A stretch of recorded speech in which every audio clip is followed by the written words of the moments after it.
Hello मित्रों, राधे राधे, जय श्री कृष्णा। कैसे हो? आशा करते हैं सभी मेरे मित्र से जो अच्छे ही होंगे, मेरे भाई बहन हैं जो अच्छे ही होंगे। हम तो भगवान जी से यही प्रार्थना करते हैं कि जहाँ पर भी हमारे मित्र रहे, कुशल पूर्वक रहे, आनंद पूर्वक रहे। और हम भगवान कृष्णा से यही कहेंगे कि सभी मित्रों को है जो हंसते खेलते है जो रखे। और मेरे प्यारे मित्रों, आज हम आपके लिए बहुत ही सुपर डुपर सी है जो जानकारी लेकर के आए। वो जानकारी आपके लिए बहुत ही आपकी जो किस्मत है बदल देने वाली है। और आपका जो किया हुआ जो कर्म है, जो पाप है, वो आपका धो देने वाला है। इसलिए मेरी बहनों भाइयों, आपसे हम कह रहे हैं कि मेरे वीडियो को पूरा देखें और बीच में अधूरा ना छोड़ें, जिससे आप अगर बीच में छोड़ दोगे तो आपको कोई फ़ायदा नहीं मिलने वाला है। और मेरी बहनों, करना है तो आपको ये पूरा ही करना है। भैयों, बहनों और भाइयों दोनों को ही करना है। ये आज हम आपके लिए क्या लेके आए कि गीता जी का जो तीसरा अध्याय है वो हम आपके लिए लेके आए हैं। और तीसरे अध्याय में, गीता जी के तीसरे अध्याय में मेरी बहनों भाइयों क्या लिखा है वो आपको पता होगा कि किसके आधार पर है। जो तीसरा अध्याय है वो अपने कर्म के आधार पर है कि बंदे को किस तरह से कर्म करना चाहिए, क्या कर्म करना चाहिए, किस कर्म करने से है जो क्या क्या मिल सकता है। तो मेरी बहनों, चलो हम वीडियो को है ज़्यादा लोग नहीं करते हुए आपको बताते हैं। वीडियो को पूरा देखना, तीसरे अध्याय को पूरा समझना आप, और उनके अर्थ को भी समझना आप। सरल शब्दों में मैं आपको समझाती हूँ, बताती हूँ। और जो भी मेरे मित्रगण हैं वो मेरे चैनल पे नए हैं तो प्लीज़ चैनल को सब्सक्राइब जरूर कर ले, बेल आइकन का बटन जरूर दबा ले, जिससे हम जैसे ही जानकारी डालें वे आपके पास आ जाए। तो मेरी बहनों, हम बताते हैं अभी कि अभी श्लोक बता देते हैं तीसरे अध्याय के कि कर्म बिना संसार में रह सकता नहीं कोई, मैं भी करता कर्म हूँ देख सका तू मोय। शुरू सृष्टि में यज्ञ की आज्ञा दे करतार, यज्ञ कर्म का रूप है नहीं इस बिन निस्तार। यज्ञ रूप है ब्रह्मा का यह जानत धीमान, जो नर त्यागे कर्म को सो मूर्ख नादान। जिमी कुछ करता कर्म है न करना तिमी कर्म, इस कारण करना भला बेजर जाना मरम।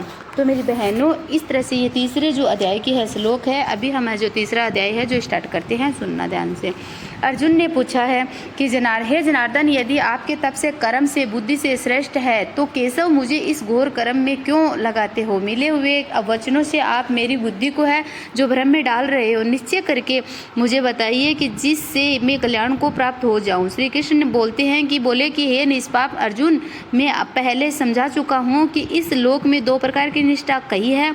एक तो साख्य वालों का ज्ञान योग और दूसरा योगियों को कर्म योग। तो कर्मों का प्रभाव है, प्रारंभ न रहने से भी कोई निष्कर्म नहीं कहलाता है। और कर्मों का त्याग करके संन्यास करने से किसी को सिद्धि नहीं मिल जाती है। मनुष्य क्षण भर भी कर्म किए बगैर नहीं रह सकता है। प्रकृति के गुण ही सब मनुष्यों को कुछ न कुछ कर्म करने में लगाते ही रहते हैं। जो अज्ञानी कर्मेंद्रियों को रोककर आत्मचिंतन करने के बहाने विषयों की चिंता करता है वह पाखंडी और मिथ्याचारी कहलाता है।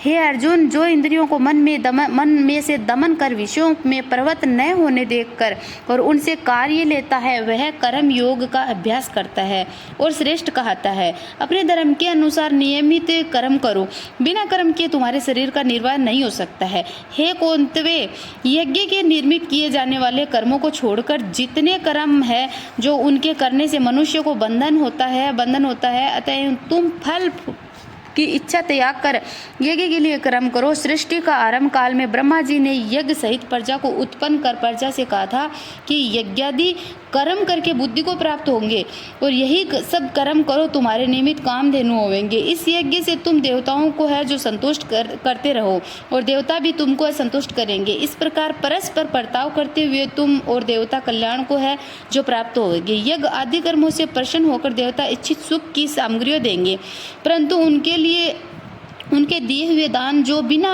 उनके भोग लगाए ग्रहण करता है वह चोर है। पंच महायज्ञ करके जो शेष बचा हुआ भोग ग्रहण करता है वह सब पापों से मुक्ति को हो जाता है। और जो अपने निमित्त ही अन्न पकाते हैं वे पापी पुरुष पाप को ही भक्षण करते हैं। अन्न से प्राणियों की उत्पत्ति होती है और अन्न मेघ से उत्पन्न होता है और मेघ यज्ञ द्वारा जल बरसाता है और यज्ञ की उत्पत्ति कर्म से होती है और कर्म की उत्पत्ति ब्रह्मा से हुई है और ब्रह्मा अक्सर परमात्मा से है। और इस कारण सदा सब प्राणार्थियों में रहने वाला जो ब्रह्म है वह सब यज्ञों में प्रस्तुत है। हे पार्थ, इस प्रकार चलाए हुए कर्म के चक्र के अनुसार जो नहीं चलता है वह पापमय है। जो पुरुष आत्मा में ही रत रहता है और आनंदमत रहता है, अनुभव से तृप्त रहता है, उसे कुछ भी कार्य शेष नहीं है। वह कोई कर्म करे या ना करे, उसको कोई प्रयोजन अथवा लाभ नहीं है, और किसी प्राणी से अपना मतलब लाभ कर लेने को भी है जो उसे कोई आवश्यकता नहीं होती है। इसलिए तुम भी फल की प्राप्ति की इच्छा है त्याग कर कर्तव्य पालन करते रहो। राजा जनक आदि ने भी कर्म सिद्धि पाई है। इसी प्रकार तथा लोक संग्रह को देखते हुए भी है जो तुमको कर्म करना उचित है। श्रेष्ठ पुरुष जिस प्रकार का आचरण करता है दूसरे मनुष्य भी उसी मार्ग पर चलते रहते हैं, और वह जिसको प्रामाणिक मानता है उसी के अनुसार सब उत्तम मानते हैं। हे पार्थ, मुझको तीनों लोकों में कुछ भी कर्म शेष नहीं रहा है और न कोई अप्राप्त वस्तु प्राप्त करनी है, फिर भी मैं कर्म करता ही रहता हूँ। यदि हम ही आलस्यमय होकर कर्मों को नहीं करेंगे तो मनुष्य हर प्रकार से है जो हमारे ही पथ का अनुकरण करेंगे। जो मैं ही नहीं करूँ सो सब लोग भी न करने से है जो नष्ट हो जाएंगे। इससे मैं ही वर्ण संक्रोध से उत्पन्न करने का हेतु बनकर प्रजा को नष्ट करने वाला समझा जाऊंगा। जिस प्रकार अज्ञानी फल की इच्छा करके कर्म करता है, वैसे ही फल की इच्छा न करते हुए ज्ञानी को लोक भिक्षा की इच्छा करते हुए कर्म करना उचित है। कर्म में आसक्त अज्ञानियों की बुद्धि में ज्ञानी भेदभाव उत्पन्न न कर, परंतु आप स्वयं कर्म करता हुआ उससे भी प्रसन्नता पूर्वक कर्म करावे। हे अर्जुन, सब कर्म प्रकृति के गुण से ही उत्पन्न होते हैं, परंतु जिसकी बुद्धि अहंकार से भ्रष्ट है, ऐसे मूर्ख लोग समझते हैं कि हम करता है, परंतु जो गुण और कर्म के विभाग को सच्चा तत्व जानता है वह ज्ञानी पुरुष वह यह समझकर इसमें आसक्त नहीं होता है कि गुणों का यह खेल आपस में हो रहा है। हे अर्जुन, आध्यात्मिक बुद्धि से सब कर्मों को तुम मुझ में अर्पण करके कर्म फल की आशा छोड़कर संग्राम करो। जो पुरुष श्रद्धापूर्वक मेरे वचन पर दोष दृष्टि न करके मेरे इस मत के अनुसार है जो आचरण आचरण करते हैं वे लोग कर्म बंधन से निश्चय ही मुक्त हो जाते हैं, और जो मतलब अज्ञानी है इस मत पर दोष दृष्टि करते हुए इसको ग्रहण नहीं करते हैं वे संपूर्ण ज्ञान से है जो रहित रहते हैं। उनको नष्ट हुआ जानो।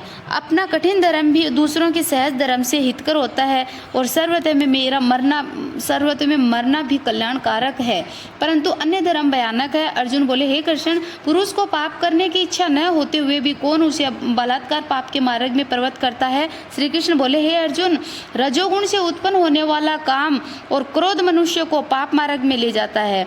इन्हें करके उत्पन्न इच्छा कभी तृप्त नहीं होती है। ये महापापी और घोर शत्रु है। जैसे धुआं से अग्नि, धूल से दर्पण और झिल्ली से गर्भ का बालक ढका रहता है, उसी प्रकार विषय इच्छा से आत्मज्ञान ढका हुआ है। हे कुंती पुत्र, इस शत्रु काम को करके ज्ञानियों का ज्ञान आच्छादित हुआ है, और इंद्रियां, मन और बुद्धि इस काम के आश्चर्य स्थान है। इनके सहारे विशेषा ज्ञान को है आच्छादित करके जीव में मोहित कर लेती है। अतः तुम सर्वप्रथम इंद्रियों को वश में करके ज्ञान और विज्ञान को नष्ट करने वाले इस काम को जीतो। कहते हैं कि इंद्रियां प्रबल है और इंद्रियों से भी प्रबल मन है। इस प्रकार जो बुद्धि से परे हैं उस आत्मा को जानकर निश्चयात्मक बुद्धि द्वारा मन को निश्चल करके हे बाहुभाव तुम है उसे दूरधर शत्रु काम को जीत लो। तो मेरी बहनों, ये था दूसरा, और अभी है जो मतलब तीसरे अध्याय का है, जो तीसरा अध्याय था इसमें ये कर्म के अनुसार बताया अपने को। और अब हम है जो तीसरे अध्याय का अर्थ भी आपको जो महत्व है वो भी बता देते हैं कि नारायण जी बोले लक्ष्मी जी से कि एक शूद्र अकेला ही वन में रहता था और अनर्थों से उसने है जो बहुत सा द्रव्य इकट्ठा किया था, और किसी कारण से वह द्रव्य जाता रहा। तब वह शूद्र बहुत चिंतित रहने लगा। किसी से पूछा कि ऐसा कोई है जो अंजन बताओ जिसे नेत्र में डालकर पृथ्वी का पदार्थ निकाल लो।